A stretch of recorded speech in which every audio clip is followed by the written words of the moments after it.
Alright guys, progressing from back to wall to chest to wall handstand push-ups. When are you ready to go from the easy back to wall to the much harder chest to wall handstand push-ups? Let's dive right into today's video. I've actually made a video talking about the main differences of the back to wall versus chest to wall handstand push-up, and if you guys are interested in that video, make sure to check the video out right after watching today's video. But for the sake of today's video, I really have to repeat a couple of things we actually talked about in that video. Back to wall handstand push-up generally is the easy version where you're going to train your shoulders a hell of a lot more, and the chest to wall version is much harder but actually has more carryover to the real freestanding handstand push-up. And the thing that is quite obvious to most people is that initially what you want to do is you want to kind of build up your shoulder strength by doing your back to wall handstand push-ups combined with pike push-ups before actually attempting the real chest to wall handstand push-up. But when are you actually ready to start doing the chest to wall handstand push-ups? That is what I'm going to talk about in today's video. And the point where you can actually start doing a chest to wall handstand push-ups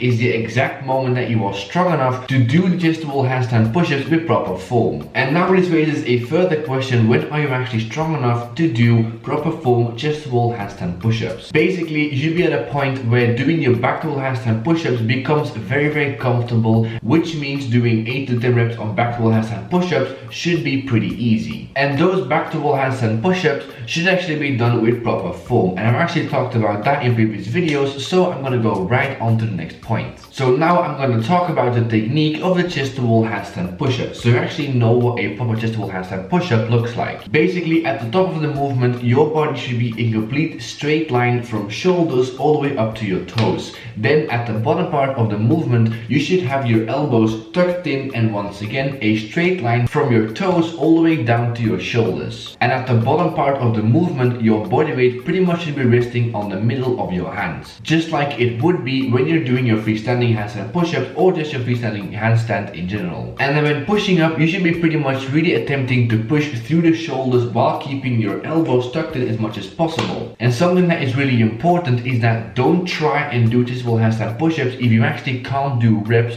with the technique that I just talked about. If you want to reap all the benefits from doing chest to wall handstand push-ups, your technique needs to be on point, because if it isn't, you pretty much won't have as much carryover to the real handstand push-ups, which actually is the goal to begin with. So really, once again, try and spend as much time as possible getting strong enough for chest to wall handstand push-ups before actually attempting it to begin with. And now let's talk about the transition from doing back to wall to chest to wall handstand push-ups within your workouts. What you want to do initially is really focus on perfecting the form and not really taking the chest to wall handstand push-ups all the way to failure. And that means doing submaximal sets when you stop, when you actually break form, instead of stopping at the point where your shoulder muscles can't go any further. Do this for a couple of weeks, maybe even a couple of months, increasing your repetitions while actually keeping the sets submaximal to really embed good form initially in your training. And because technique and form is the main focus, you actually want to do this exercise at the start of your workout where you are most fresh and you actually have the most amount of concentration. And then over time, once good form is embedded, you actually want to go closer and closer to failure on your chest to wall handstand push-ups,